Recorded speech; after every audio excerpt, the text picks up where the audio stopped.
Hello, everyone. It's Lesley Timbol here from Mental Iron.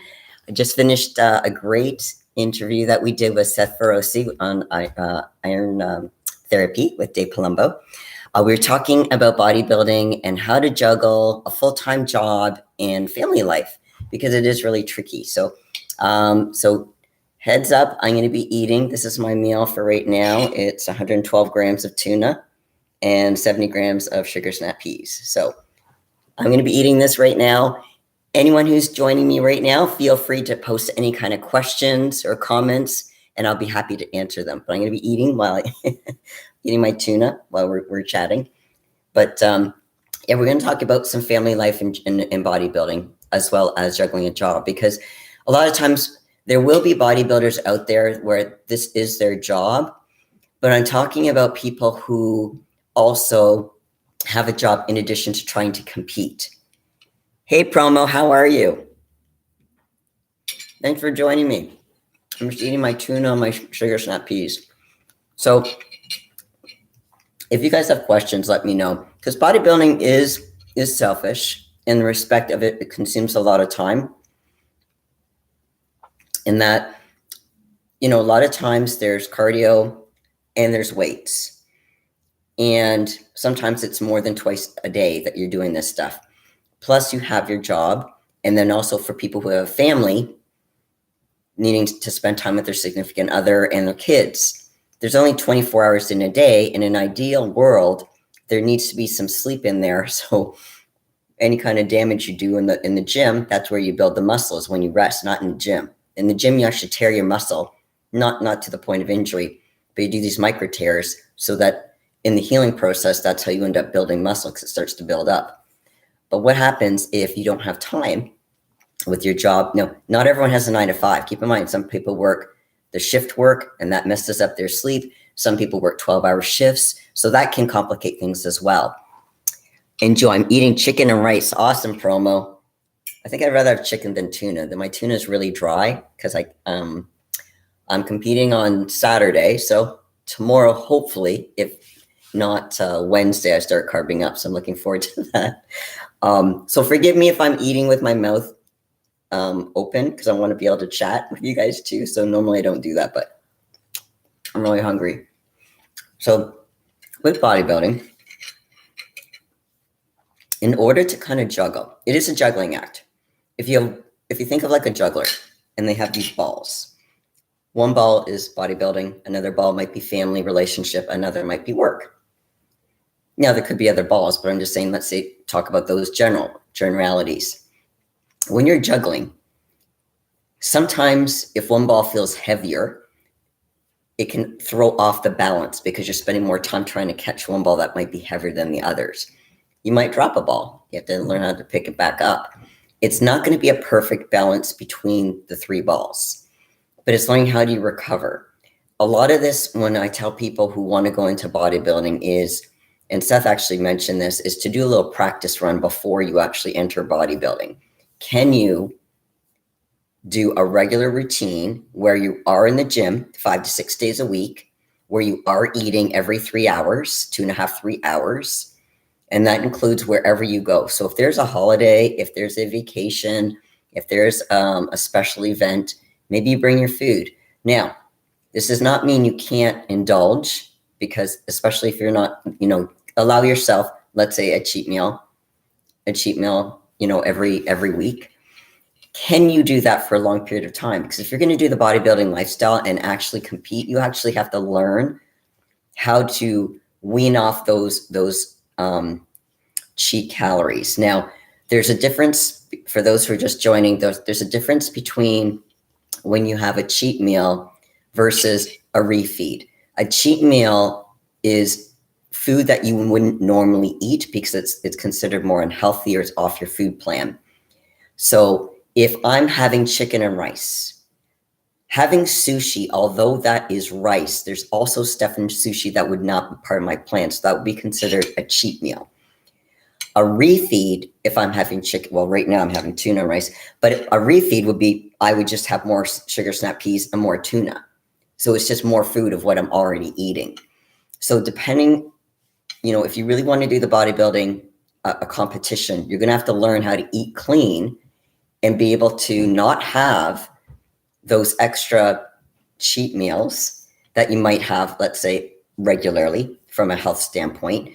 But again, for competing, you have to be able to go week after week after week without having any cheat meals. Can you do that, juggle family and your job, and stay coherent and somewhat friendly all the time? Try it out. Try it out. Some people can do it. Sometimes it takes a little bit of time, and that's okay. And sometimes it's not for everybody. Now, if you are not able to do it, does it mean you can never become a bodybuilder? Let's say you have the type of demanding job, and like I said, you have shift work. Some shift work is so physically demanding, you'll be exhausted by the time you come home. So of course you won't have any energy to work out. You may not be in a place in your life, not that you don't want to bodybuild, but you're not able to. So assuming that you still love your job and you want to stay at that job, you might have to put the bodybuilding competitive piece to the side. It doesn't mean you can't work out. A lot of people have the bodybuilding lifestyle and don't compete, and that's perfectly fine too. It's being aware of what's going on in your life, and are you in a place in your life where you're able to do that? So let's say you have kids. If your kids are really young, and you might want to be able to help your partner raise those kids and do the bodybuilding thing later. That's what I ended up doing. But for other people, let's say, like Brandon Curry, he's got kids, but his wife is so on the ball. She's like, I'll take care of the family. You take care of the bodybuilding piece. So it depends on the people too. If you have an understanding partner that's willing to take care of the family and the household and let you focus on the bodybuilding, great. But not everyone's going to be like that. So it's kind of being attuned and having conversations with your family to saying, hey, this is what I'm considering. What are your guys' concerns? And see if something can be worked out. It may be able to be worked out. It may not be. But expectations and communication is really important when you're doing the bodybuilding thing, especially, and again, I'm not talking about the lifestyle, I mean the competing piece. Hey, Lee, how are you doing? I wish you the best in your upcoming competition. Thank you, Lee. This is just my regional show. And then I'll be doing the Amateur Olympia on December 13th. So I'm really excited about that. But this is a good warm-up show for me. This is also my first time with my current coach. So we're going to kind of test him out to see. Anytime you start with a coach, what I tell people is, even if you don't do well, it's not necessarily the coach's fault, because people's bodies respond very differently. So this gives me the opportunity with my coach to test it out to see, how can he bring me in? And we can always fine tune it for the Olympia. So it's kind of nice for us to do a show before the big show. And it's great also, as much as you can practice posing. Posing is a big piece of bodybuilding when you compete. It's one thing to practice your posing in the gym or in your home.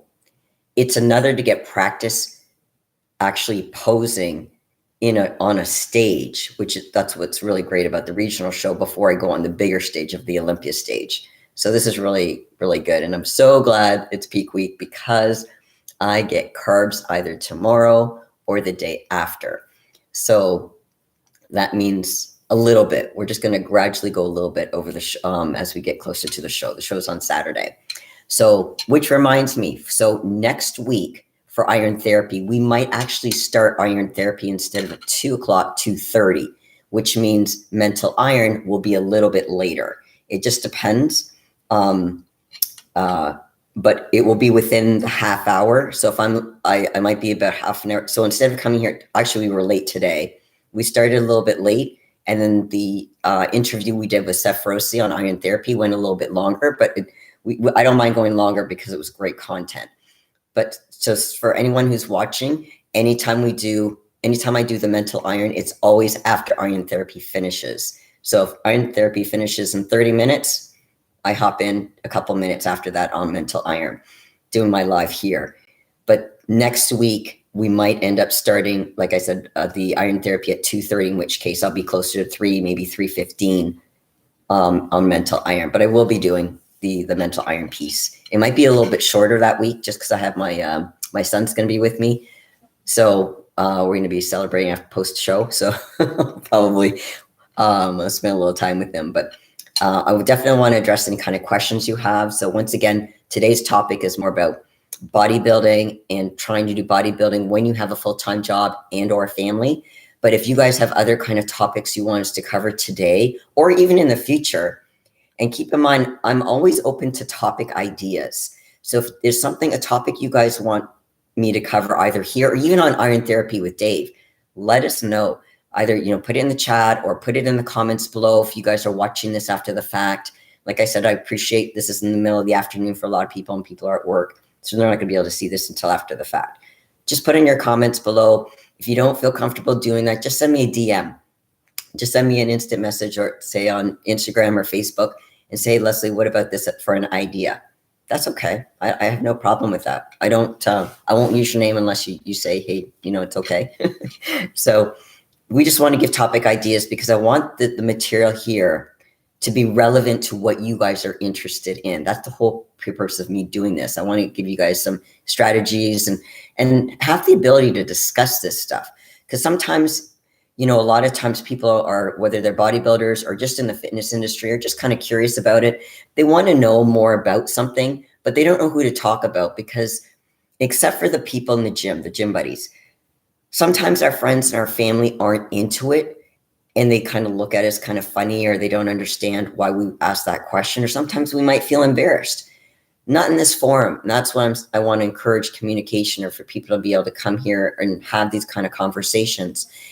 And if you want to talk about what happened in the UK, any kind of current events with the bodybuilding industry, like what happened at the Arnold UK this past weekend, if you have predictions about the upcoming Olympia, I'm all for it. I love talking about bodybuilding. So again, we can talk about any kind of topics that you want.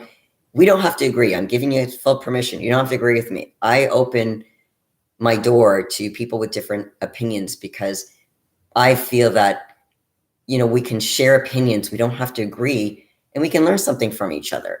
I want to encourage communication because I don't like this piece that I think society has fallen into is that if someone disagrees with someone, all of a sudden they dislike that person. Well, not necessarily. We shouldn't have haters in this world. You don't have to like what someone says, but you don't have to all of a sudden hate them. And then we can go through that Andrew Tate stuff about him being banned from social media. And that's not even a bodybuilding thing, but we can talk about other topics too. I want this to be a safe forum for you guys to have conversations. Because like I said, I have the bodybuilding piece, I have the mental game piece, and I have the registered psychotherapy piece. So we can literally talk about pretty much anything. So just feel free to post any questions, comments, ideas. I'm all for it. Dale, you're a pillar to the community. Dale, that's really sweet of you. Thank you very much. I'm trying to get the word out to people. Here's the thing, I'm horrible at marketing. I'll tell you right up, horrible at marketing. So what I try to do is I do some posts on Facebook. I do some stuff on Instagram. I'm doing this YouTube mental iron on YouTube. And then with Dave, we do iron therapy. Plus I'm trying to compete. So trying to juggle all this and then try to be a marketer is a little tricky for me. Not to mention if anyone's followed me at all, I'm very tech challenged. So I'm lucky I'm able to do this, but if you guys have suggestions, I'm certainly open to it. But yeah, I want to get the word out there because I want people to have these types of conversations. I listen to a lot of bodybuilding podcasts, a lot, especially because I've been doing cardio. So I listen to a lot of bodybuilding podcasts, and there's a theme that keeps coming up, and that's about how the mental piece is missing. We talk about, yes, I know people want to understand, what's the best exercise to grow your, back, your legs, your whatever. That's important too. Or what kind of diet tricks are helpful or peak week, kind of tricks that you can do. That's all great. But there's a thing. There are people who are out there and there's more to it than just being really good at your sport. That's part of it. But let's say you have an injury. You're very close to show. We did a show not long ago with Antoine Valiant, and he's had numerous injuries. And he got back on stage. In fact, his recent showing, he did amazing. He won. I mean, he's just phenomenal. I see Antoine at my gym. We train at the same gym. He looks amazing, and he's a really hard worker. I have a lot of respect for Antoine. There's a lot of bodybuilders I have respect for, but one thing that comes up is this mental piece, or this piece about their shame when there's mental health issues. Why can't that be discussed? And there hasn't been a forum. People talk about how important it is, but there's not actually a forum to really encourage that discussion. And that's what I'm trying to do. So whether it's addictions, whether it's relationship issues, whether it's depression, whether it's anxiety, whether it's you're getting ready for a show, and look what happened last year. We lost how many bodybuilders? We lost Sean Roden. We lost John Meadows. We lost George Peterson. We lost, like, there's a lot of people we lost. And whether it was COVID or something else related, it's just we lost a lot of people. And I don't know if there was any resources out there for the bodybuilders to be able to properly grieve those deaths. I offered some free services to bodybuilders back in the month of December, and we tried to get the word out there, but only certain people actually heard of it and took advantage of that. There's a lot of people that need that kind of support, and I want to help provide that support to especially bodybuilders, not just bodybuilders, but especially the fitness community. And I mean any kind of athletics. This is not just specific to bodybuilding. I want to help athletes because, I know it sounds corny, but athletes are human too. Sometimes we put, they're athletes, they have their shit together, they have to be at an elite, their mind is very strong. Well, yeah, it can be, but sometimes they're not strong. No one's strong 24/7. We all need a helping hand every once in a while. So again, if I can get the word out there to kind of help support people, I'd love to do that. If I can get onto even other podcasts, I'd love to do that. So if you guys know anyone in the bodybuilding industry that's really well known, that's willing to have me on their podcast, and I can just spread the word, that would be great.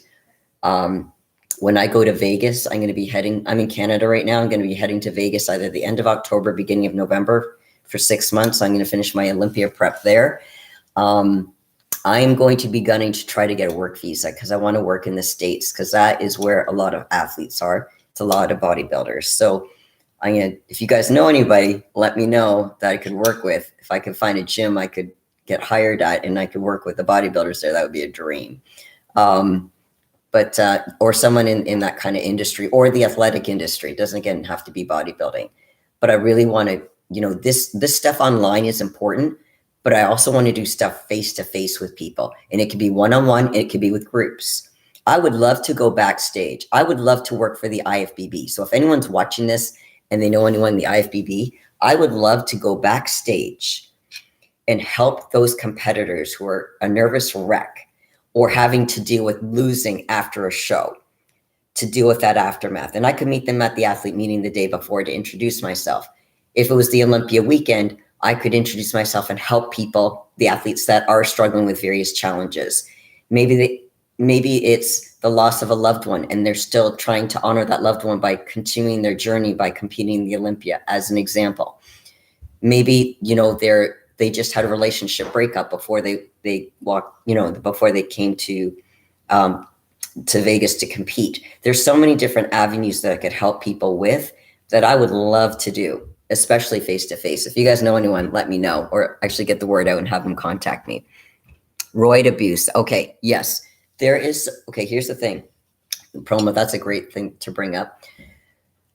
Too many, and I don't know if this is more in the amateurs. I think it might be, but I've heard people that use extremely high amounts of things that they shouldn't have to. A lot of the pros don't use as much as you think they do. Remember, in order to become a pro bodybuilder, you have to have genetics, at least some level of genetics. Now, I'm not saying people with genetics don't work hard. They do. But just working your ass off in the gym and eating, even if you ate perfectly, will not guarantee that you will make it. Because if you're not genetically gifted, let's say your structure, it could be your muscle bellies, how your body responds to, I'm not even talking about the steroids right now, even if you went natural. Some people are just naturally, like, look at, everyone refers to Ronnie Coleman. Ronnie Coleman was big before he did steroids. he was, he worked his butt off. Now, I wasn't always a fan of his form, but he worked his butt off. You add the steroids on top of that, and he didn't have to have a lot. But again, how many of us are genetically gifted like Ronnie Coleman? Probably not a lot. Now, are there people that are gifted? Of course there are. But how much are you gifted when it comes to bodybuilding? A lot of times people with the gift, it's also the gift isn't just a body part grows. It's also when they take a low dose of whatever steroid they're taking, their body responds with what we call hyper responders, meaning they only need a little bit and they're able to grow super fast. And they put on a lot of muscle over a short period of time. So a lot of times when you get the amateurs, and I'm not saying amateurs can't become pros because that's something I'm trying to do myself. I'm not genetically gifted, by the way, but I'd get destroyed at a pro show. I know that, but I still want to try. This is just for me. So it's about saying for amateurs who want to get to be the pro status, that's great. I encourage them to do that. But they feel that in order to do that, to compete against other amateurs who have genetics, they have to do all these kinds of steroids. And they're not healthy about it. They don't do blood work. They do high doses. They don't question their coaches as far as now some coaches will give them this protocol as far as what kind of steroids they should be taking. I've seen bikini competitors given a list that they have no business taking. There is no reason why bikini competitors need to take a lot of the stuff that they're taking. Not all bikini competitors. And here's the thing, people abuse steroids and they're not even competing. There are people in the gym that just want to be fit, and that's great. There are actors, actresses, so people not necessarily in the fitness industry, it could be the entertainment industry, but they want to look good. Okay, low doses is one thing. High doses is another, because keep in mind, the higher the dose, then you develop a tolerance, and you have to get more and more of that amount to get that result. And the problem is that there's health complications with that. You're always taking a risk when you're taking steroids, and you don't, even if you get your blood work done regularly, not everything shows. So it's really important to make smart choices and be careful, but always know that there is a risk no matter what you're taking. But when I see these guys that are in their 20s and they're taking testosterone, I don't understand that, because if they understood how testosterone works in the body, if you have men who are in their 20s, are at their prime, highest test levels, why would you suppress something that's naturally going to be high like testosterone by basically capping it down and adding the superficial testosterone? Add the superficial testosterone after you've exhausted your maximum potential for making your own testosterone, because you can shut down your natural producing testosterone levels by introducing the chemical stuff.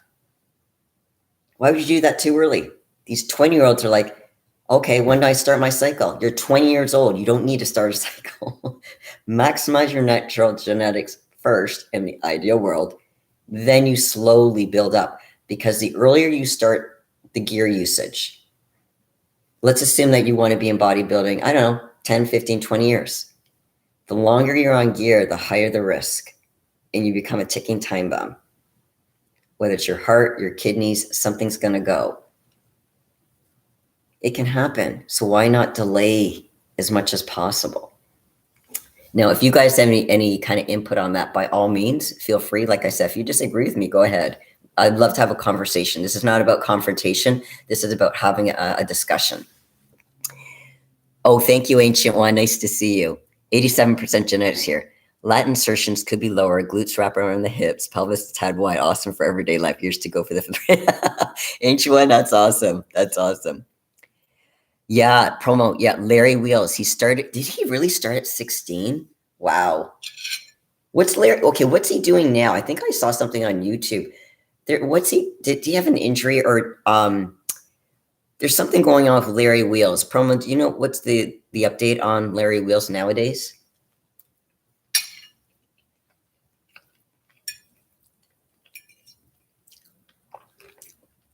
Okay, so while I'm eating, you guys ask me some questions. I got to get this down. My dry tuna. I remember when I used to put light mayonnaise on this. Right now, I'd settle for adding some Greek yogurt just to give it a little bit of less dryness. But you know what I did? Apple cider vinegar. I put a bunch of apple cider vinegar on the tuna so it wouldn't be so dry. And there's Himalayan sea salt because I'm allowed to salt my food.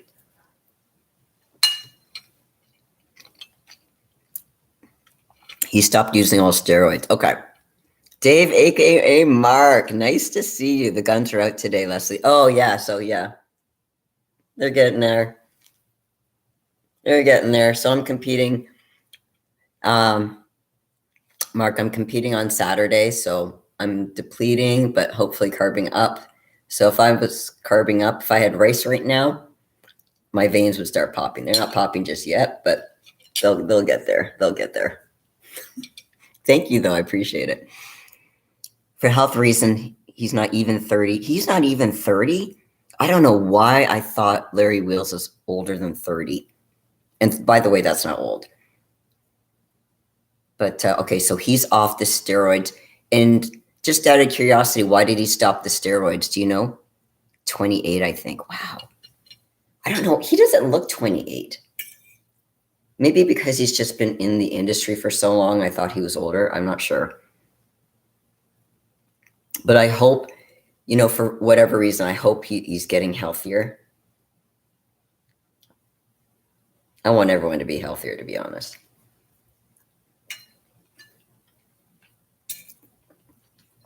$28. I don't even remember being 28. What was I doing when I was 28? When I was 28, the thought of competing never entered my mind. I was in the gym, but I never thought about competing at 28.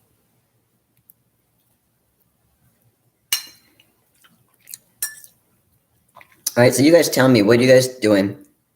If you guys weren't on my YouTube right now, and thank you for doing the like button, guys. I really appreciate that. It helps the algorithm. I haven't figured out this algorithm thing. Again, I'm very tech challenged, but my understanding is if you like this kind of stuff, giving it a thumbs up and doing comments and stuff apparently helps. So I appreciate whatever you can do to help bump it. Tell me what would you guys be doing if you weren't on this YouTube channel watching it right now? Let me know. I'm really curious. I want to know my audience. And one day I want to meet you guys. That'd be really cool.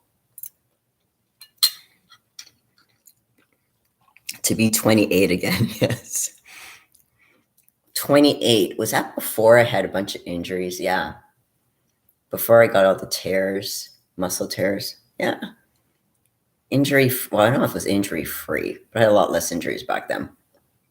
Yeah. My shoulders were a lot better. I didn't have the bursitis and the tendonitis. I've been pretty mean to my shoulders over the years.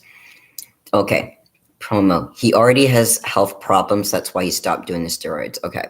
I hope, I do wish Larry well. I hope he stays healthy or he gets healthier. Being off the steroids will definitely help. I'm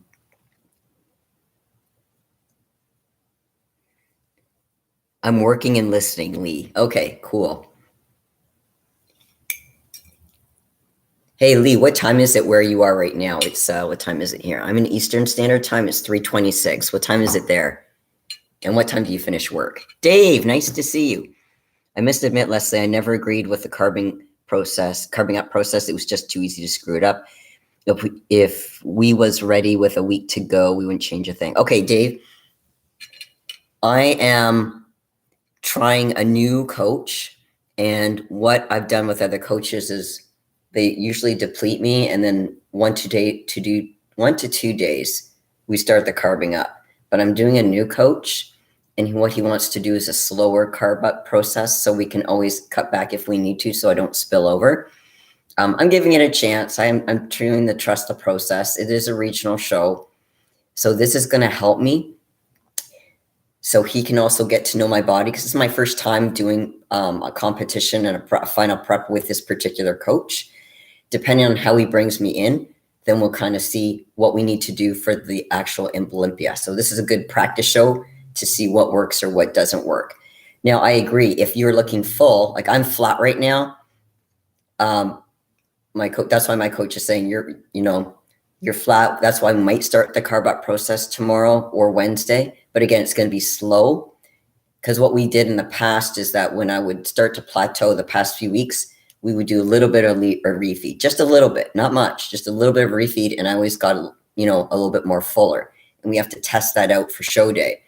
So for me, I get more vascular when I have carbs, but I agree, Dave, if you're looking vascular, you don't have to, and maybe it's the stuff I'm taking, because I don't take a lot, and I don't take a lot of different kinds of things, and I take low doses. Like I'm not on any GH. I don't do, what's that thing they talk about all the time that makes people really angry? I can't even think. Sorry, my brain is dead right now.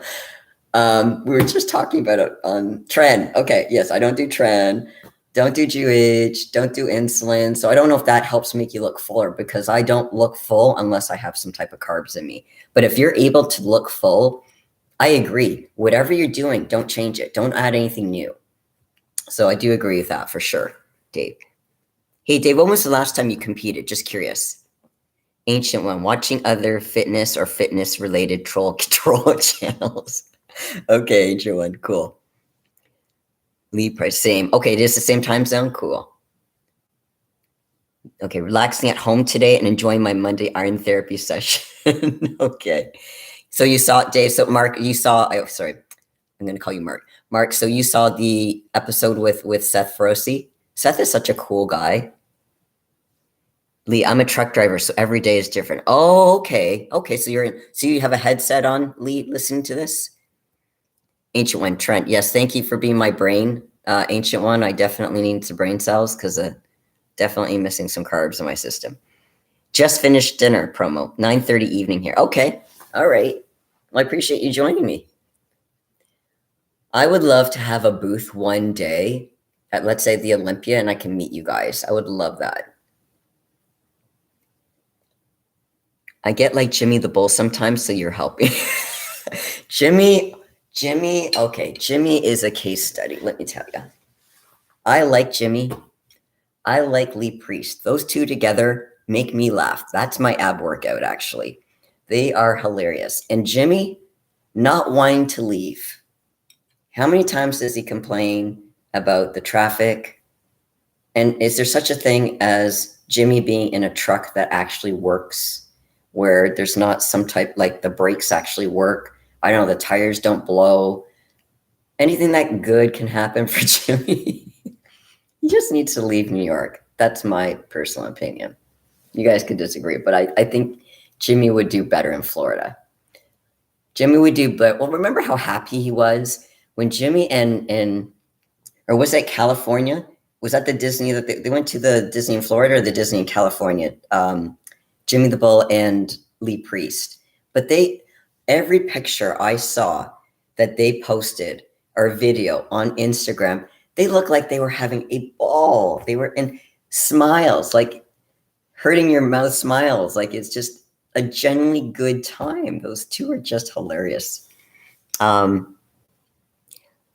right. So, okay. No one missed it while at the doctor. We'll watch it after this. That's cool. Mark. Yeah, definitely watch it. It is a little bit over 30 minutes, but it was a really good interview. I like Seth a lot.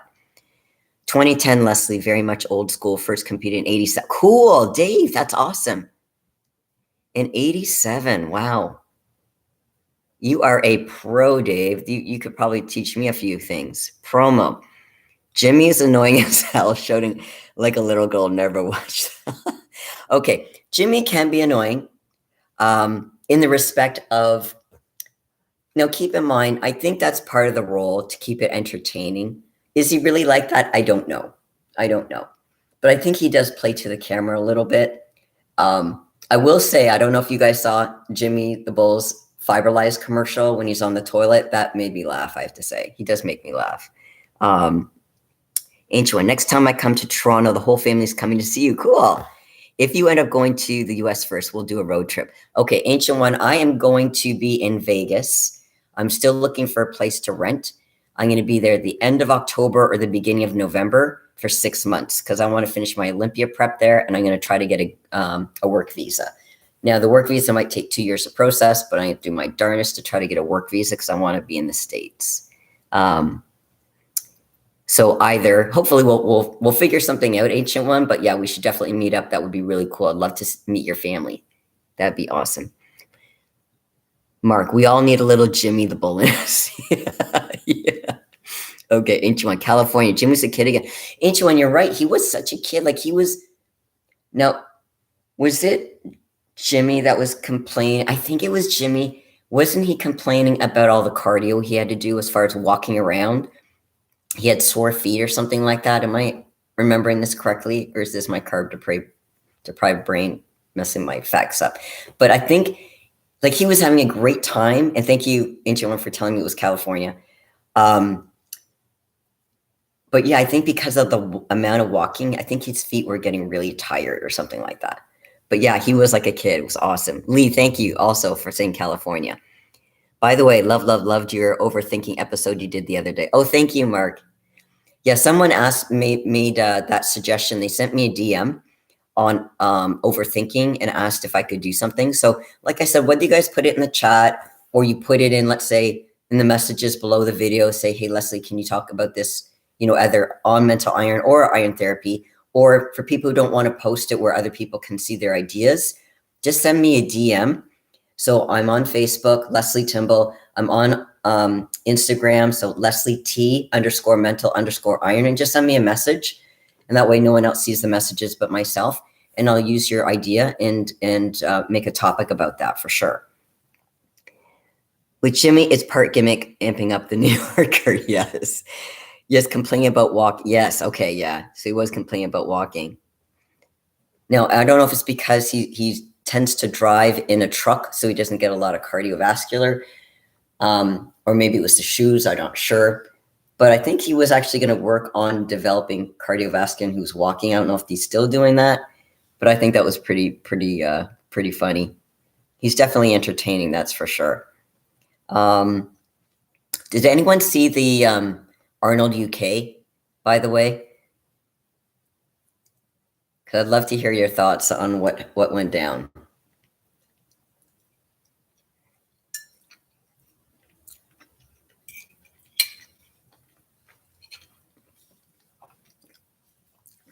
I was watching a few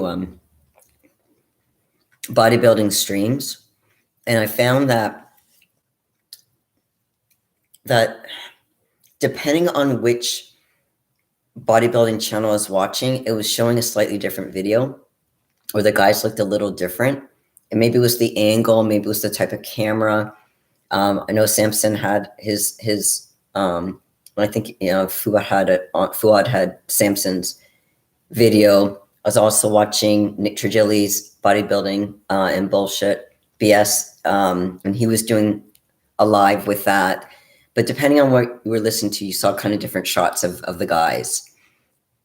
I had a good feeling that Andrew was going to win it.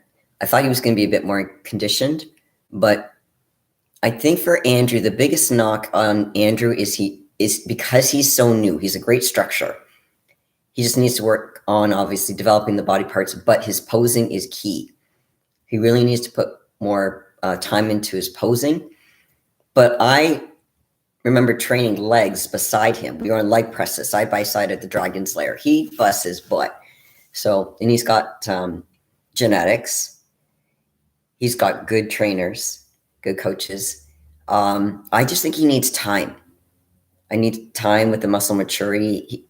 I don't see him winning the Olympia, but will he be up there? I think so. Rami looks fantastic. And then no one should underestimate Bonac. He's coming in bigger. Samson looks huge. I'm rooting for Samson too. Hey guys, also, who do you want to win? Who's your favorite so far in the Olympia lineup for the Open? I'd be curious. And I would love to get your thoughts on, let's say, Sean Clarita. And I think there's another guy, I'm trying to remember his name. but they're both qualified for 212 and for the Open. So they both did shows. The Derek thing is another topic we can talk about, but they're both qualified to do, let's say Sean Clarita, Open and 212. Do you think they should be able to compete in both, or do you think they have to just choose one? I'd love to hear your thoughts on that. I watched Eddie the Beast Hall at the Arnold. Okay. Yes, AJ is overrated. Sorry, my opinion, not Mr. O material yet. Okay. Yep. Give him time. Give him time. Just heard the breakdowns of the show. Okay, lacks muscle maturity and has too many flat spots. You know what? I don't know if he carved up properly, but I do agree he is lacking muscle maturity. But yeah, with time, I think he's going to be a force. Mark, agree with Ancient One. AJ has all the tools, but not there yet. I agreed, not yet. Never watch any show. Okay, Dave. Mr. O is going to be stacked this year. Andrew will do well if he makes the top 8. Yeah, we'll see. We'll see. Andrew's shape and size and basic muscle separation is awesome, Ancient One. Yep. Okay, a Spanish guy. Okay. Should be able to compete in both if they choose to. Yeah, if you're qualified, and again, anyone who disagrees, I'm not going to dislike you. Okay, this is just, again, I want us to have open conversations.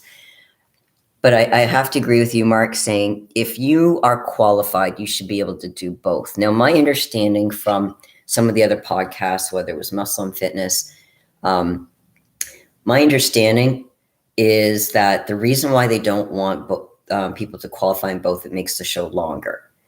But as far as I know, there's only like a few people, like literally less than a handful of people who are qualified in both. It's not going to make the show that much longer to just do the few extra guys.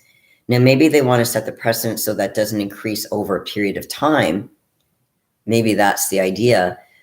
But wouldn't that be more exciting? As a fan, I'm just speaking for myself as a fan, I would love to see Sean Clarita compete in the 212 and in Open. I would love to see that both to happen. As a fan, I would like that. So that's just my personal opinion. Also, again, if you guys have other opinions, please feel free to share them. I'm certainly happy to have an open conversation.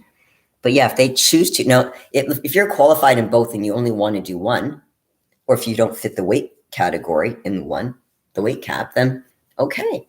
But if you want to, let's say, and I don't know, I've not spoken to Sean, but if Sean wanted to do both, I do think he should be able to do both. I don't think it's going to extend the show that much longer to allow Sean Clarita or anyone else that's qualified in both. What are your thoughts on Derek getting the special invite? So he's 212. He could do 212 again, try to get his title, but he wants to do Open. He got a special invite. I know it was a few days ago. I'm trying to remember what day. Sorry, guys, my days are a little bit blurred. But I think it was a few days ago that they did a post on Instagram where Derek got the special invite. So what are your thoughts on the special invite going to Derek this year?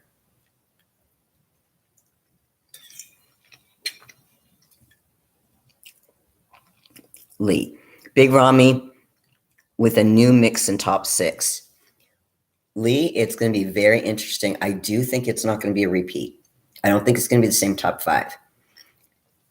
Because when I think about the top 5, even the top 6, how many Olympias does everyone, and let's say the top 10, come in 100%? I want them to come in 100%, but how often does that actually happen where everyone comes there and everyone peaks just right on the money, right on time? We want that to happen. We try to plan that to happen, but does that happen? No. Someone's always a little off, not because they're trying to. It's just that they might spill over. Maybe they look a little filmy with a little water. It's not fat, it's water. Maybe they ate a little bit too many carbs and they spill over. Maybe they look flat because they didn't have enough carbs. There's always something that happens where not everyone's at 100%. So that's why it's hard to kind of judge. But I agree. I don't think the top 5 from last year is going to be the same as the top 5 this year because there's so many wild cards.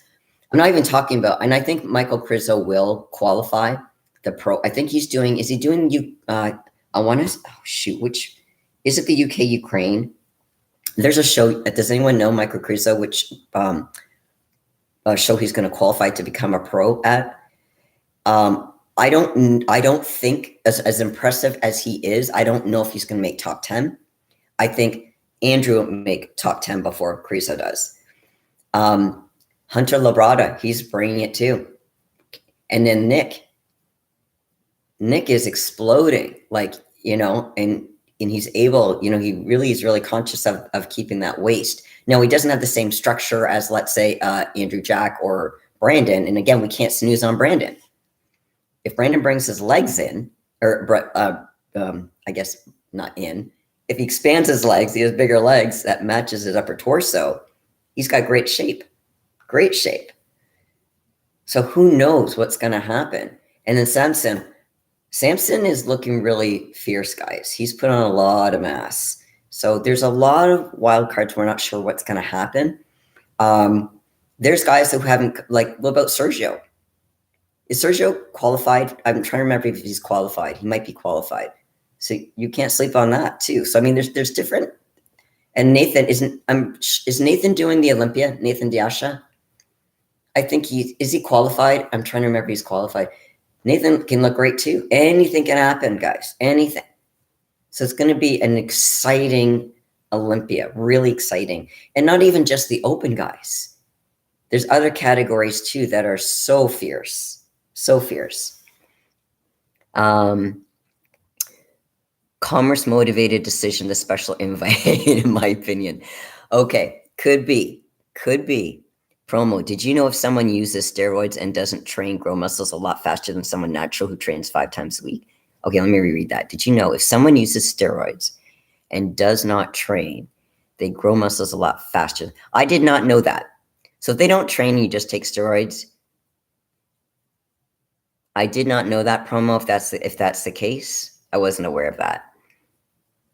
Just taking steroids. I thought you had to actually train to grow muscles faster. Because now keep in mind, someone who is natural, if they have any genetic predisposition, even if it's a little bit, who knows? It's hard to know. It's hard to know, Promo.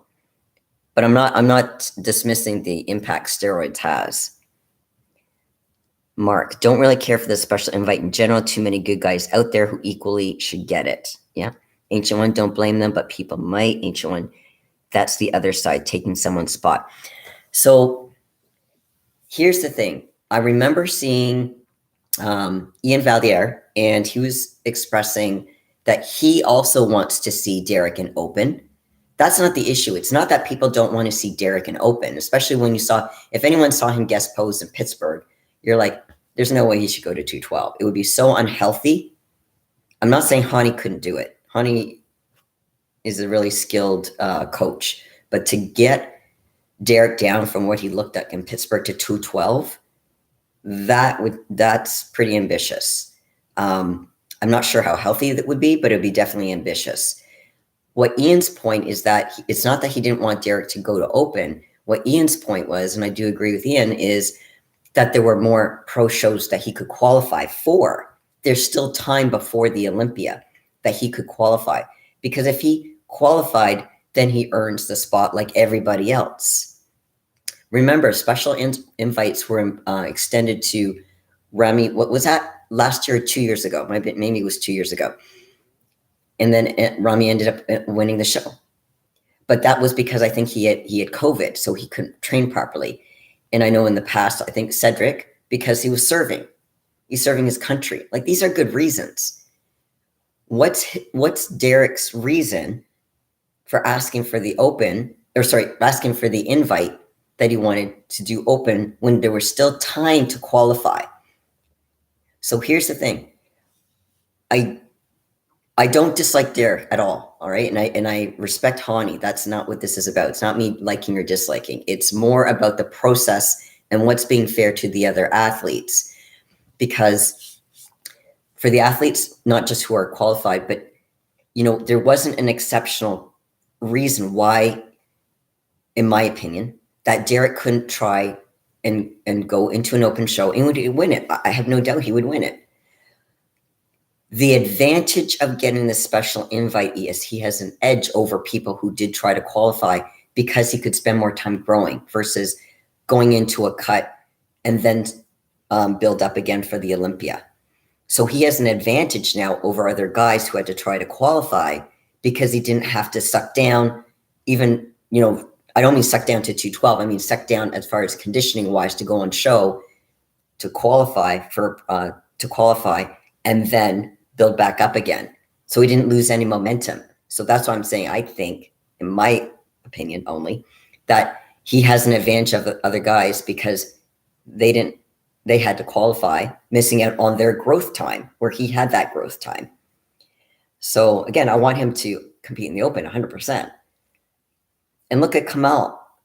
Now, Kamal, what show was it? I actually thought I had him winning over, what's the other guy's name? I forget his name. And he was a great bodybuilder too. Really great. Sorry, guys, let me know because my mind. Kamal got second to who at a show not a couple months ago. And he tried to qualify for the Open. Now, he got second. Arguably, I thought he could have gotten first. But I wasn't there. I'm just going purely on pictures. I was not there. But people who I knew were there that I do respect their opinions said Kamal should have won. So it's up to the judges ultimately. But if Kamal had to try to... See, here's the thing. If we're going to be fair, the special invite should have gone also to Kamal because he was a 212 champion as well. Derek was 212. Then why is one punished because they did a show and got second, and the other person didn't have to do a show? Not sure if that's fair. I understand if you don't get your qualification, you shouldn't go. But then if you don't even try to qualify and you just ask for a special invite and there's more shows, is that necessarily fair either? Again, I'm not saying I don't want Derek in Open. I do want to see Derek in Open. I actually really do. But I just think there's certain channels that should be had and the special invites. Now, again, that's up to the promoters, not up to me, not up to you guys, up to the powers that be that extend this invite. But my understanding of the invite is that there's exceptional circumstances. Being too big to be in 212 when there's more shows that he could do to qualify for the Open, to me, that's not an exceptional circumstance, in my opinion. Again, you guys don't have to agree, and I appreciate for people saying no, they're happy that he got the special invite. Again, I'm not saying he shouldn't be in the Open. I'm just saying he shouldn't have got the special invite when there was more pro shows that he could have qualified for. Okay. They should earn it. Okay, yeah. Dave, do you think Rami's no-show in Pittsburgh will hurt him in the Olympia? You know what, Dave? Initially, I thought it was going to hurt him. But because of what he's been doing now with Dennis's help doing more videos, and because of the shape he's coming in, it's like he's done damage control. If he was not posting like he was, I think it would hurt him. I do think it would hurt him. The only thing that would stop Rami right now is if he gets in his head, because what happens is he looks better now than I've ever seen him this far out from the Olympia. Ever. However, I know he can get into his head the closer he gets to the show. And I don't mean he goes on social media. I think he actually stays away from social media. But it's this other stuff. I would love to work with Rami on actually nailing this because I know what the issue is and I know how I could fix it for him or I could help him fix it. But Rami, as he gets close to the show, understandably, he knows there's a target on his back. He knows that. That's a lot of pressure. It's one thing to try to get to the top. It's another to try to keep that top spot. That's a different level of pressure. Chris Bumstead has that. Now, I think Chris Bumstead's going to win again. But when you're at the top, staying at the top, it's actually much harder than getting to the top because you have a target on your back by a lot of people. And it's a lot more pressure too, like I said. So, I think the damage control and posting and being able to show that he's being more present, he's doing more videos, he's trying to be a bit more vocal. He was on Dennis the Menace, like I know they work together. Sorry, the Muscle and Fitness podcast. I think he was on there the other day with, I think it was it Chris Cormier and was it Milo Sarshev? I'm trying to remember. I watched so many of them now.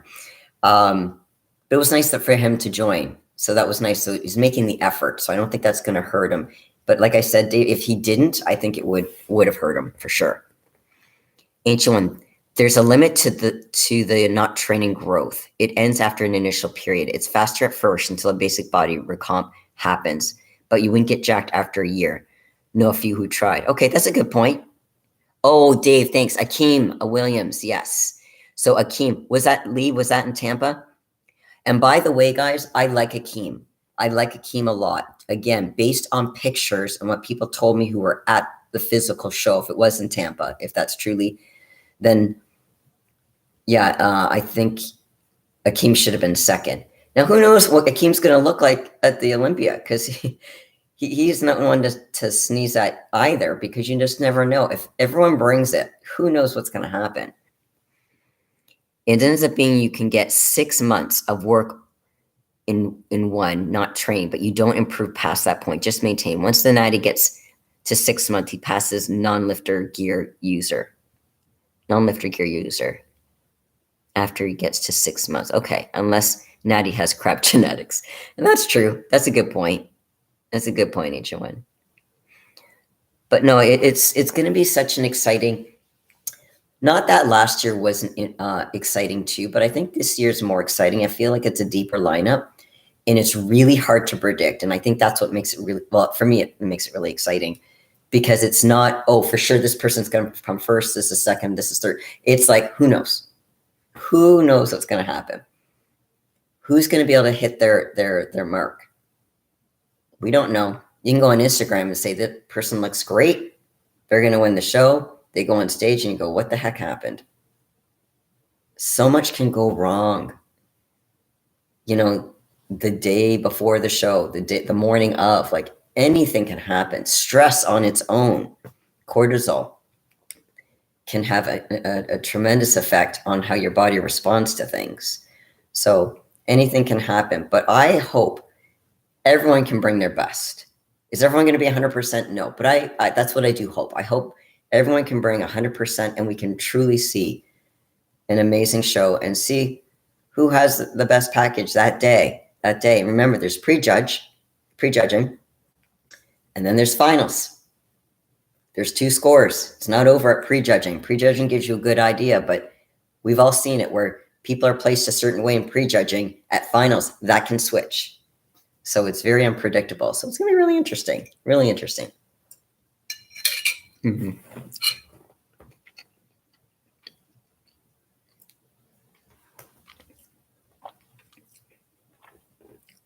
Dave Running did his first pro shows natural. Anyone see him on DJ's latest?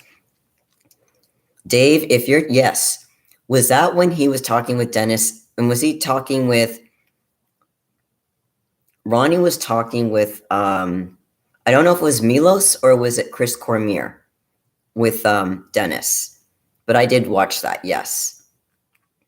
I did watch that. And Ronnie, because if it's the one I saw, Dave, let me know if this is the one you're talking about. But this is the one I saw with Ronnie on it was when Ronnie was saying he was getting, was it Mexico? I want to say Mexico to get stem cell treatments, and that it helps him become pretty much pain-free for a period of time. He has to go every, I think, 3 months or so. Because it's really expensive, I think he missed a few months, and then the pain can come back. But if he keeps regular, my understanding is that after every 3 months, if he does do these treatments, he's pretty much pain-free. Can you imagine after all the surgeries and all the pain he's gone through? I really wish it wasn't, first of all, I wish stem cell treatment was in North America. I wish it wasn't so bloody expensive. Because, yeah, can you imagine not having pain? I mean, with all the surgeries Ronnie went through, I can't even imagine the pain he went through. I can't. I just can't. So if that's the one, but Dave, is that the one you were referring to? Or is there another Ronnie podcast he did with Dennis James? That's the one I saw anyway. It's the one when he was talking about the stem cells. They talked about other stuff too. Again, sorry, I have to finish my eating. So forgive me, guys, if I'm talking and eating at the same time.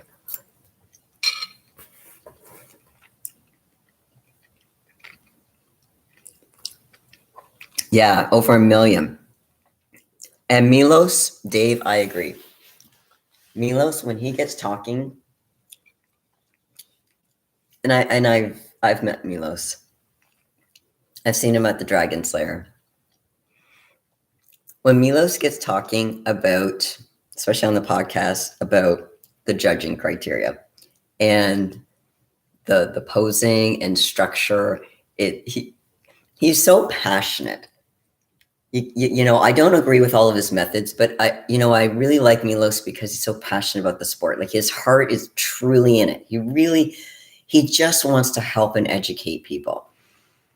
Again, I don't agree with everything he's saying, but I love people who are passionate about the sport and they want to help people. I just think that's awesome.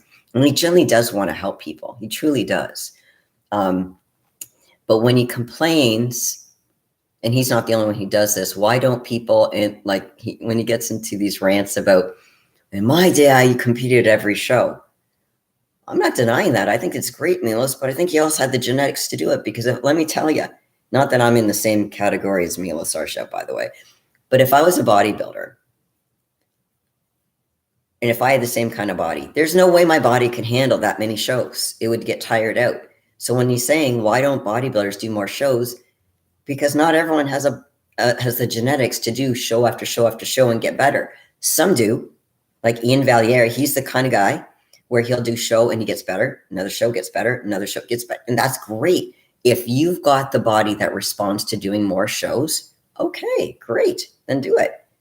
But for people who don't have those type of genetics, or their body gets tired, or, it takes longer to recoup after a show, don't judge.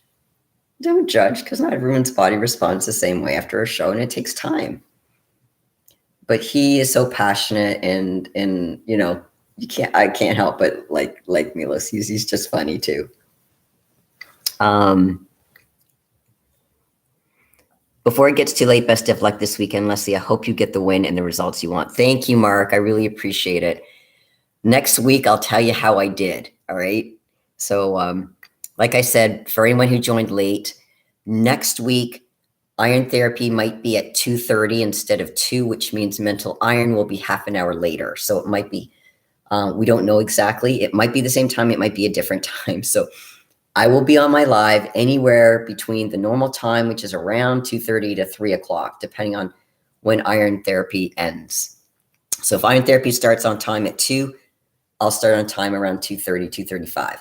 If iron therapy starts at 2:30, then I'll be here around 3:05 kind of thing.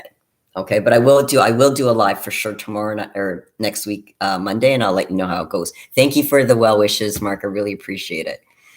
Ancient One, he's a character, that Milos guy. He is. Ancient One, have you ever met Milos? And Dave, have you ever met Milos Sarshev in person? Just imagine Kai and Milos on a podcast together. That would be, oh my goodness, I would love that.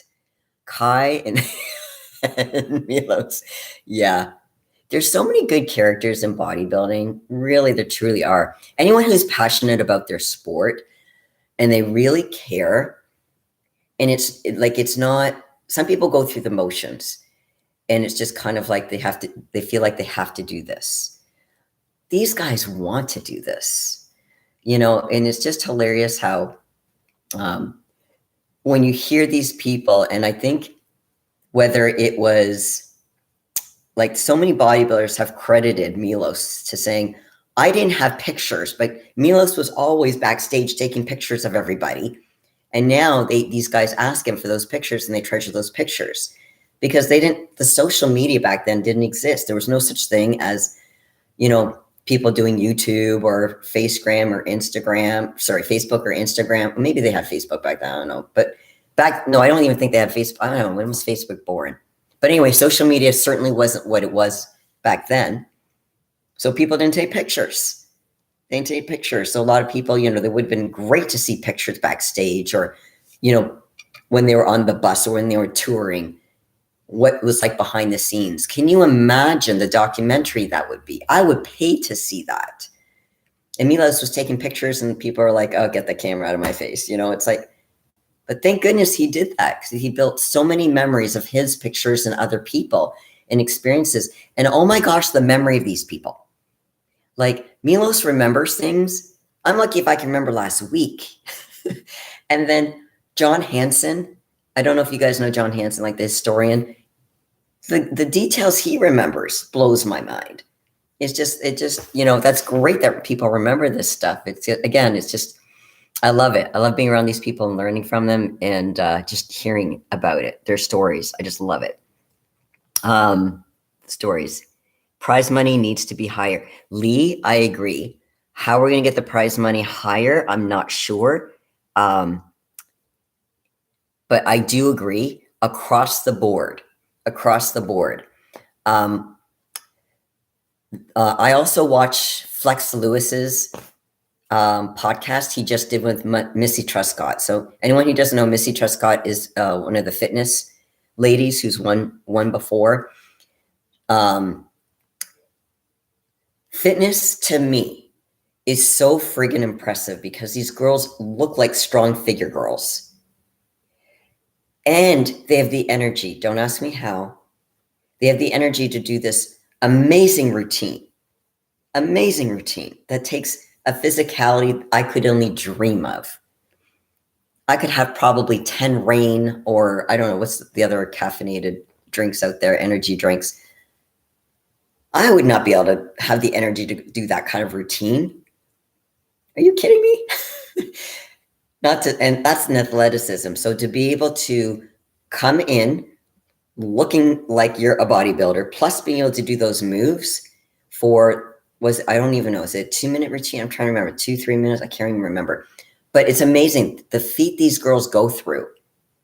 Their money is very small compared to the open. Now, I understand it's not going to be the same, but the prize money should be higher for the females too. But even with the males, they need to be more on par. Now, I'm not saying open bodybuilding shouldn't make the most, but the other categories are so much further lower. It would be nice if it was a little bit more fair from a tier standpoint when it comes to paying, because all these athletes, you know, put so much work into, you know, doing all this stuff. But the fitness girls, honestly, I have so much respect for, that they can get in the shape they do, plus do the routine. And some of these routines are insane. Like, I say that in a good way, not in a bad way, in a very admirable way. I look forward to seeing the routines. I do. I'm just like, my jaw drops. I'm like, how do they do that? How do they have the energy to do that? It's just amazing. Because as you get down in calories, and I don't know if this is an age thing, so maybe you guys who've been around the block longer than I have, and when it comes to this industry, will know.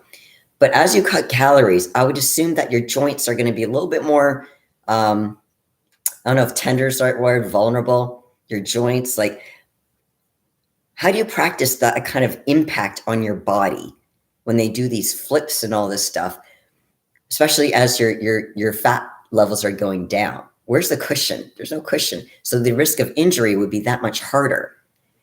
And last time I checked, the Olympia stage is not a springboard. So when these guys do these tumbles, it's flat. There's no break. There's no softness in the stage. It's hard. So they have to do this hard impact stuff on a flat, hard surface. That's what I'm saying. Hats off to these girls. I think they're amazing for me. I met Milos way back in the day, mid-90s. He's still the same now as he was back then. Mark, do you have a picture of you and him? Just curious. Dave, good luck, Lesley, for this weekend. Remember, smile and have fun when the day arrives. The hard work will all be done, and be very proud of what you've achieved. Dave, thank you. And then I've actually shown a picture to my coach of where I'm going to go, what I'm going to order after the show. The show's on a Saturday, so I'm going to enjoy Saturday. I'm going to enjoy Sunday and part of Monday. Tuesday, I go back on track and get ready for the Olympia. So that's the plan. But yeah, I'm really looking forward to it. I'm really looking forward to it. I'm excited about this. And to be back on the Olympia stage would be fun too. I did the Olympia last year, but I ended up spilling over. But that's okay. It's a learning experience. I treat everything as a learning experience. To me, mistakes are gifts. They're hidden gifts in which you're able to learn from them. At least that's in my experience. Okay, Mark, no, unfortunately. You know what? But then, you know what? I remember when I walked into the lair, the Dragon's Lair in Vegas, I remember seeing Flex Lewis for the first time. And then later on, I saw him chatting to the side, and he was chatting. He was by himself, and then he chatted with me for a little bit. And he said, "Oh, do you want to take a picture?" I felt so bad. I didn't want to take it. I said, "No, that's okay." I wanted a picture with Flex Lewis, okay? 7-time 212 champion, who wouldn't? But I know he gets asked. This is the type of person I am. There are so many people I would love pictures with, but I never asked them for a picture. And I actually said no to Flex. It's okay. Not because I didn't want the pictures, because I know this is what he does. And he gets berated. And I respect people's, personal time.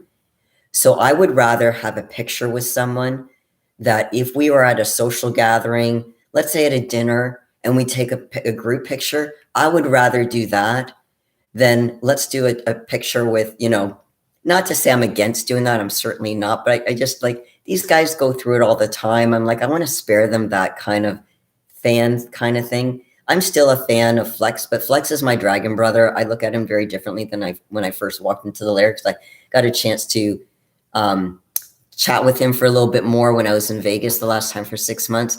Flex is such an amazing guy. He's such a great guy. He's a great ambassador. Absolutely. But yeah, would I like a picture with Milos? Yeah. Would I ask for a picture with Milos? No. But if there was a group picture, would I do one? Or someone took a picture with Milos and someone else and myself? Sure. But I feel bad about asking someone for a picture with them, because I know they get, I don't know, that's just like too fanny for me, if that makes sense. Okay. Okay, Ancient One, scary when you think about those routines and random oil spots on stage. You're right. Because you never know that one little slip, because the landings are so precise. And all it takes is like a little slip. And what can happen? A broken, a sprained, a whatever. It's just an accident waiting to happen. But no, I have a profound effect for the fitness girls. Profound. I always found in my older years of competing, it wasn't so easy to get rid of those last wrinkles. So that was when the prep H would come out. I had a coach, and okay, so Dave, let me know if you did this. I had a coach where we used preparation H and saran wrap. So especially on the legs, I haven't done this with a coach in a while, but one of my coaches, we would just lather up the preparation H, literally get saran wrap it around the leg, and I'm sleeping with this. So I'm sweating with this preparation H wrapped in plastic. My legs are wrapped in plastic. Yeah, that was, I don't know if you did that, but it's kind of like, I guess this is what people do. Because we do as bodybuilders, I tell you. I'm the same way, Lesley. Preparation H classic. Yeah, you know what? Does everyone... I'm not doing that now. Apparently, I don't know if maybe it was just an old school thing, or maybe only some people do it, but I haven't been told to do that since, so I haven't, because it's not very comfortable.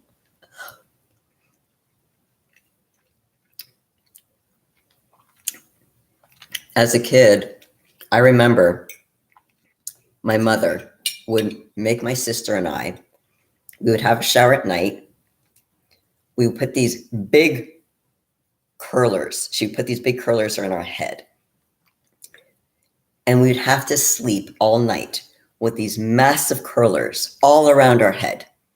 My sister and I. We didn't sleep because these are so friggin' uncomfortable. These are plastic. They're big. All in the name of when we wake up in the morning, she would take the curlers out. We'd have nice curly hair and go to church. Wasn't thrilled about that, let me tell you. So the things we do to look good. I'm just saying. But yeah, so bodybuilders, maybe the curler experience helped me with my preparation experience to saying, this is what you got to do. This is what people do. You thought bodybuilding was about lifting weights and eating healthy. You missed out some other spots. Like not everyone does the water loading thing. I get it. The salt thing. I get it. Diuretics, you have to be super careful. I'll tell you right now, I'm not doing any diazide. I'm doing natural diuretics. Let me tell you, asparagus is a good natural diuretic too. No, why is it escaping my? Okay, sorry guys, I am literally brain dead. So again, this is my depletion. So hopefully I can start carving up and get my brain cells starting tomorrow or Wednesday. Is it a certain kind of tea that's also used for dandelion? Hello, I got a brain cell, something kicked in. Dandelion tea is what I'm going to do, and a lot of asparagus. So that's going to help me with the diuretic process. And I know Dave did not tell me to do this. I've been using Fiberlize too. I like Fiberlize, and I'm not just saying that. And no, Dave does not give me any Fiberlize. I pay for all my products. So I'm telling you honestly, I'm not being paid by Dave. I pay for the products. I like Fiberlize. I really like it. It does work. I used to do Metamucil. Doesn't do the same. Nothing. Not at all. I could have gotten a picture with Brandon Curry. Okay, it's by Lee, but just gave him a thumbs up. He was at Dollywood with his family. I didn't want to bug him. Lee, I'm kind of like that too. I'll see people, and it's not just bodybuilders. I've seen other people that were, let's say, in the music industry, and I could have gone up and asked them for pictures. So I knew it's not that they weren't open to it, because other people were approaching them saying, hey, can we take a picture, get an autograph? You could tell. I just didn't want to be one of those people. And I'm not that I have anything against those people. I don't like to bother people, even though they understand that's part of the job. Like I said, I'd rather if it was, let's say, Brandon Curry, if we were somehow hanging out and we were doing a group picture of a bunch of us, okay, cool. I don't mind that. It's a group shot. Or someone else wanted to take a picture saying, hey, we want to take a picture of you and Brandon Curry. Okay. Would I say, Brandon Curry, can I get a picture with you? I don't know if I would. Not because I wouldn't want that picture. It would just feel weird for me, because for me, it's just that respect thing. And again, that's just me personally. Other people, I'm not saying they're being disrespectful by asking someone for a picture with them. I mean, if someone wanted a picture with me, I would be so flattered. I'm like, really? You want a picture with me? Really? I'm so cool. I'm not famous, but I like people. I like to talk to people, obviously. But yeah, I don't know. It's just a personal thing, I think, for me. It's a personal thing, but it would be cool to get a picture, with a bunch of bodybuilders for sure. If we ever, no, I'll tell you right now, if I ever get a chance to meet you guys, I do want a picture with you guys. Just putting it out there. Dave, no way, Lesley, just small amounts on the lower back and part of the glutes, no shrink wrap. Actually, I did do it in the lower back and part of the glutes too, but I didn't put saran wrap there because I couldn't get the saran wrap. It was just the legs. But yeah, the saran wrap on the legs was so uncomfortable and sweaty. It was not comfortable. I was like, thank God that was only for like 2 days before the show. And then I didn't have to do that ever again. So I was really happy. Okay. Ancient One, I'm addicted every night. Okay, addicted to what, Ancient One? Is that the when I was talking about the Fiberlize or something else? Dave, is it just me or does Clen give everyone the shakes? You know what, Dave? I think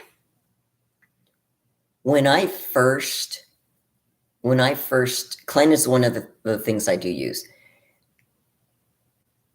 I think every time, because when I go, see, here's the thing. I only use Clen when I'm in prep. When I'm not in prep, I go off everything. So when I go back on, I do get the shakes for a little bit, and then they go away after a period of time. So I don't know, when you get the shakes, do they go away, or do you keep the shakes the entire time you're on clen? And when you're on clen, do you ever go off the clen, or do you stay on the clen, all year round? I don't know if you don't feel comfortable answering this question, that's okay. I just was curious about that. But I do get the shakes when I start with clen, when I start a cycle, but it doesn't last the entire time. Now, does that necessarily mean, that's necessarily a bad thing? I think it might mean it works. I don't know if sometimes if you don't get the shakes, does that mean maybe you don't have a good source of clen? I don't know. See, I'm not a gear expert, guys.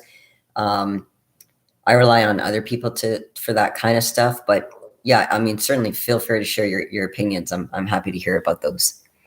Ancient Fiberlize, it's nuts how good it is. Kind of gross, to be honest. Okay, Ancient One, yes. You know what? I use a scoop, and I only put probably maybe a cup of water. It's not like I drown it in a ton of water. But what I find is you have to mix it and then drink it right away. Because I find that if you mix it and you let it sit for too many seconds, it gets really, really thick.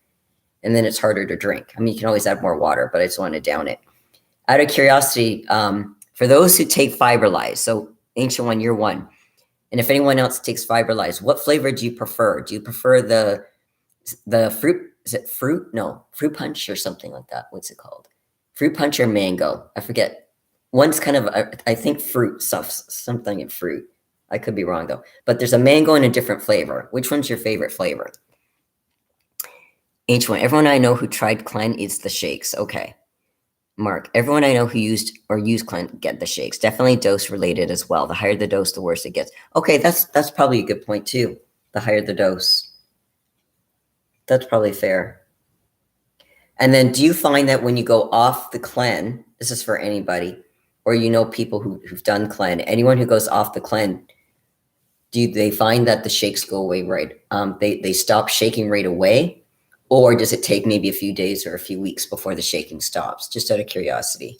What's your guys' either personal experience or what you know of people who have used clen?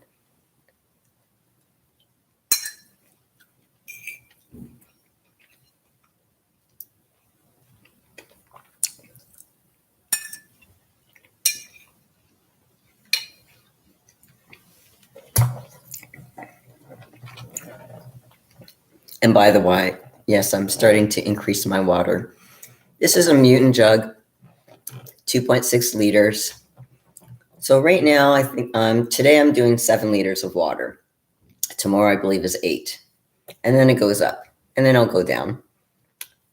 That's bodybuilding. But I love this jug. I love this jug. Look at this handle. Love the handle. I have small hands, but I think even big hands can grab it. Love this lid. I should really work for Mutant. Anyone who works for Mutant or knows about Mutant, you know what? I would be really good as an athlete for you guys. I would be the mental mutant. Okay, so let me tell you about this jug. Apart from being red, love the color red. This lid is great because if I'm walking around the gym, I'm carrying it like this. Do you know what's nice?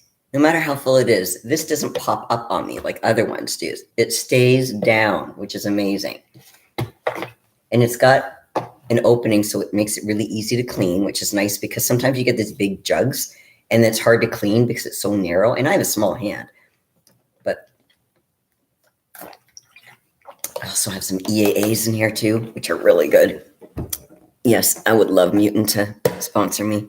So if anyone knows Mutant, send them my way because I really think I could be a good add-on to them. Plus, I like their stuff. Now, there's other good companies out there. Actually, quick question for you guys. Who is your favorite supplement company?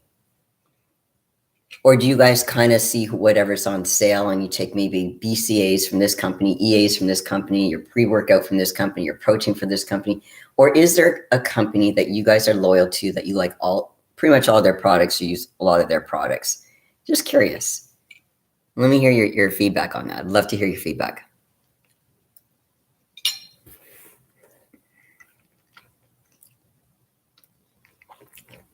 Oh, Ancient one, the results are kind of gross. Yeah. I agree with the mango is better. That's the one I get. Oh, yeah, it is fruit punch. Yeah. Like chuggas. I agree. I go with mango all the time. And it's funny because I said, Dave would say, everyone likes the fruit punch. I said, that figures, Dave, because I like the mango. Lee, fiberlize, I like it thick like applesauce consistency. Put it in the fridge and it gets like jello. Oh, I haven't tried that, Lee, because I do like applesauce. I never really thought about that. So you make it so it gets thicker and you put it in the fridge. I got to try that. I don't know. Lee, thank you. You just gave me a great idea. I don't know why I didn't think of that. Thank you. I might try that. Mark, takes a few days for sure with the higher dosages. Clan has a long half-life. Okay, fair enough. Okay, that's a good point.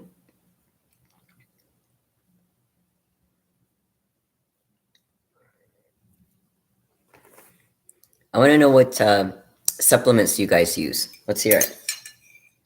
There's so many different supplements out there. I'd love to know what your favorite supplement company is.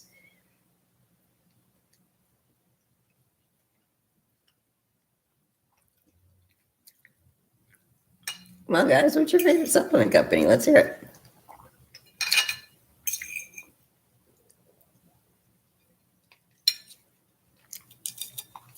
Species, okay. Lee, do you do all the Species products? Okay, the pre-workout and the protein. Okay. I figure it's so funny, Ancient One. You misspelled the pre-workout, but I knew exactly what you meant. See, we're on the same level. You and I, because we've been talking for a long time, we're on the same level.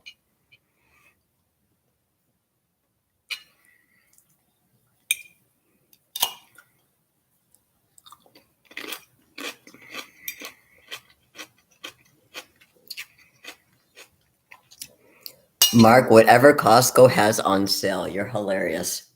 I actually bought my greens there not long ago. I don't blame you.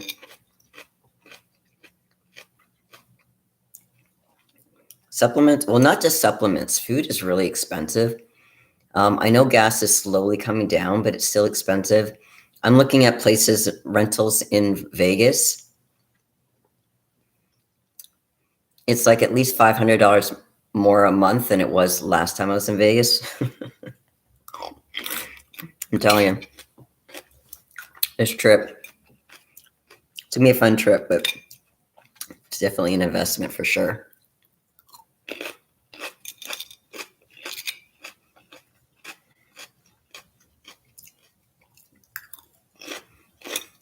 Any other questions, guys? Any other questions or comments, opinions? I'm all ears.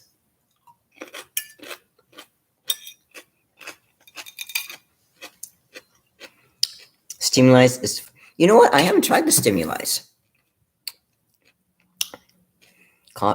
Coffee and caramel macchiato. That does sound good. You know what? I haven't tried the Species protein because I've been doing other proteins. There's this, oh, what's the protein I have? I can't even see it from here. The protein I recently bought was from Amazon.ca, but it was one of those bigger companies. I'm trying to remember. Hold on. Not Creed. What was it? Oh, I should forget what it is, but I wouldn't mind trying more mutant products just to see. Have you guys actually tried the mutant products just out of curiosity? I have the apart from the jug, I have the BCAAs.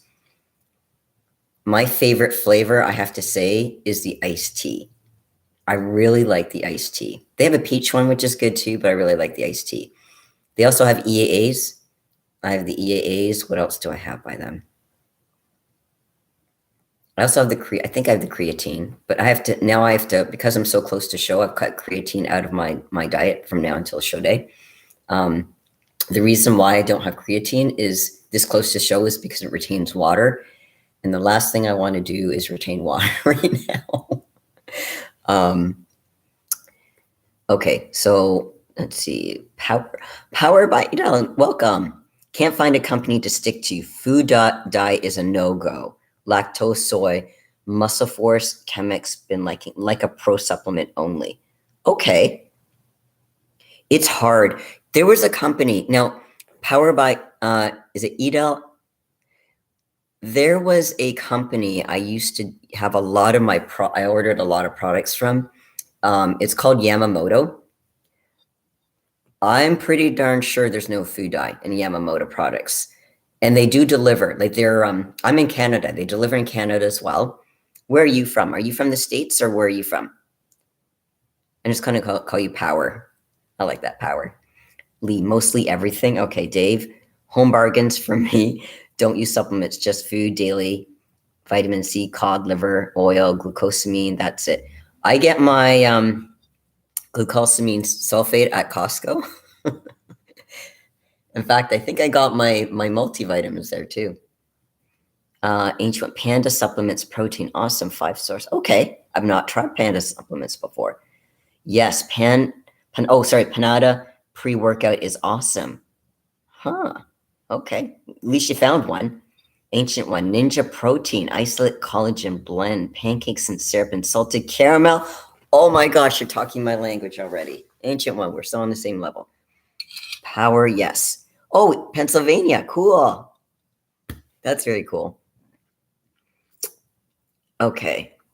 Yeah, I mean, if you find products that work well and you can digest and that doesn't have all that extra chemical crap, that's ideal. Now it's hard. Like I said, the ones that the company I really like that has quality products is Yamamoto, but it is pretty pricey because of all these other expenses. And I know you are what you eat, but you have to budget to some degree. I would love to be sponsored by Yamamoto too, but that's probably not going to happen. But I love their products because they're really good products, really are. But again, I'm also curious about more mutant stuff. I don't know if anyone has tried other stuff by mutant. Now I did this pre-workout this morning. Okay, Convict Labs Death Row. Ancient one, what the heck is that? I want the link to that one. It looks like your head is exploding and you're partying. So that sounds like it might be a good flavor. What does it taste like, Ancient one? That is quite the title, I must say. The flavor title. That has my attention already.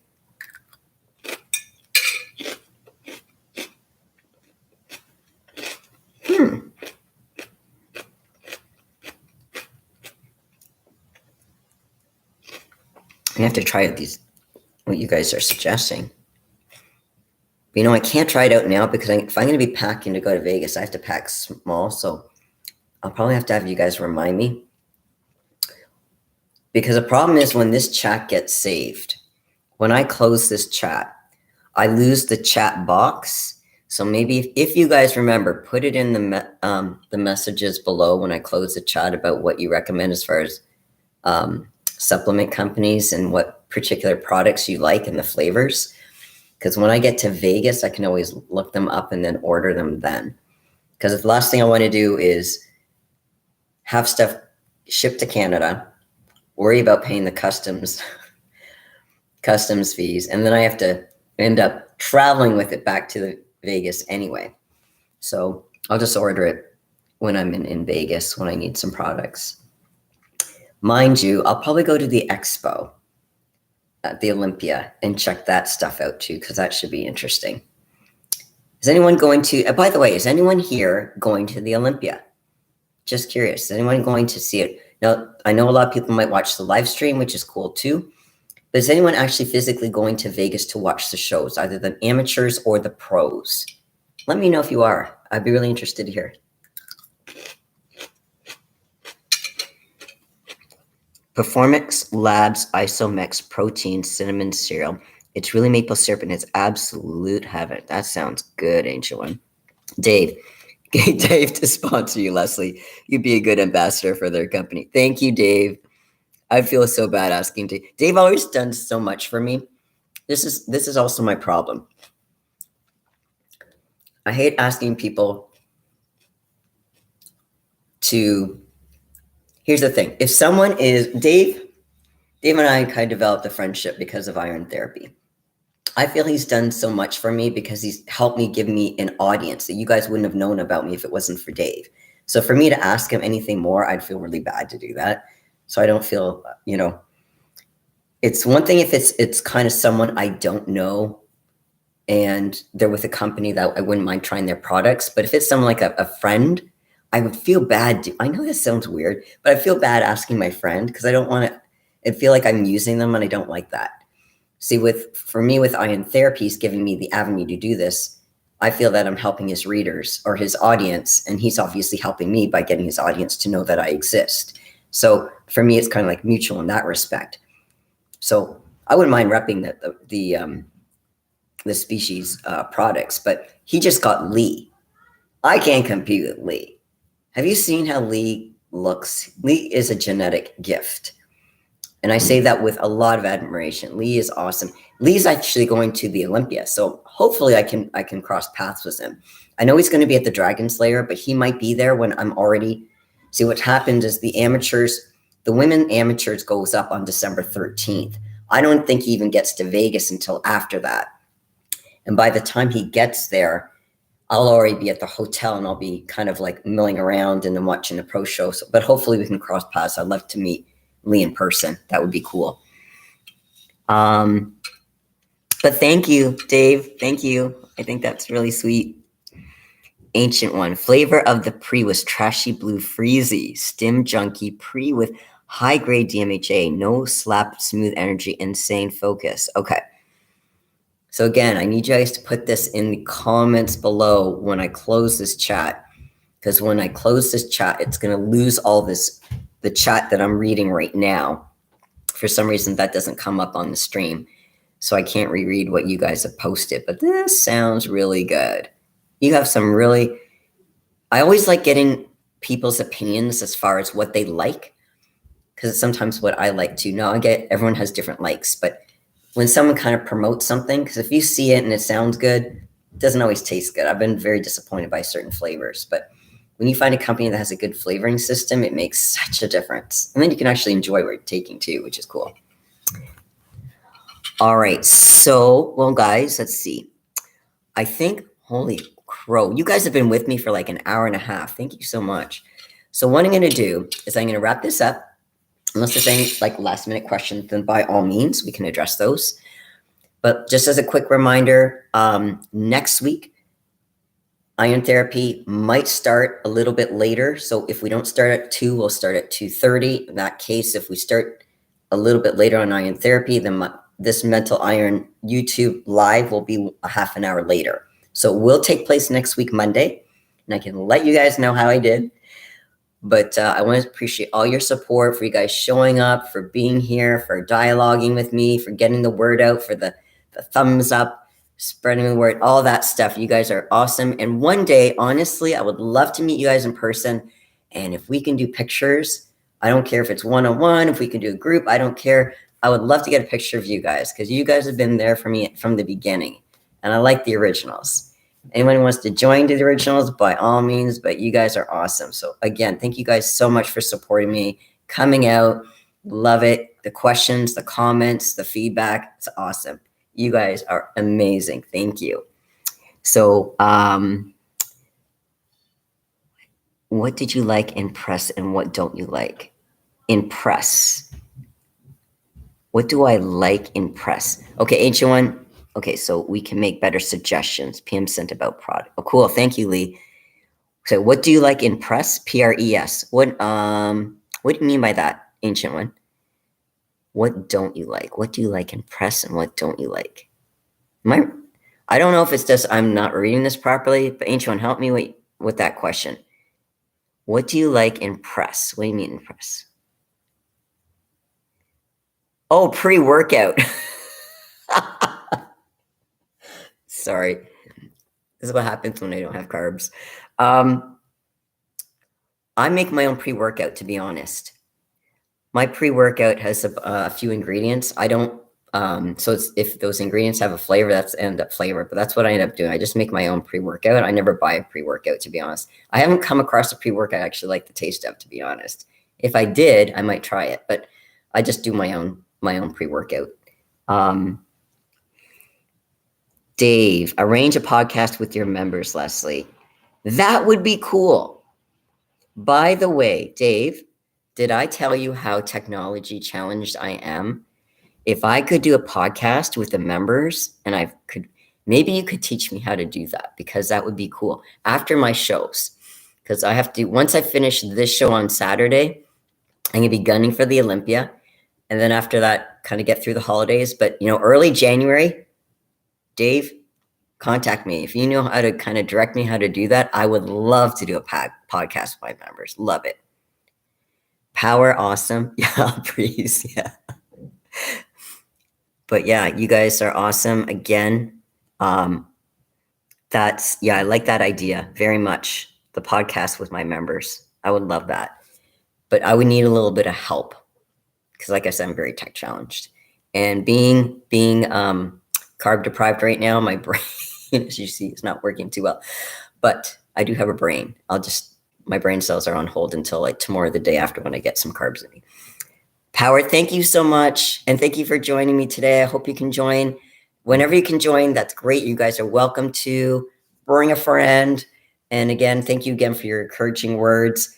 Any further kind of suggestions for topics or anything, put it in the comments below and I will look at them a little bit later. I got to do some food prep.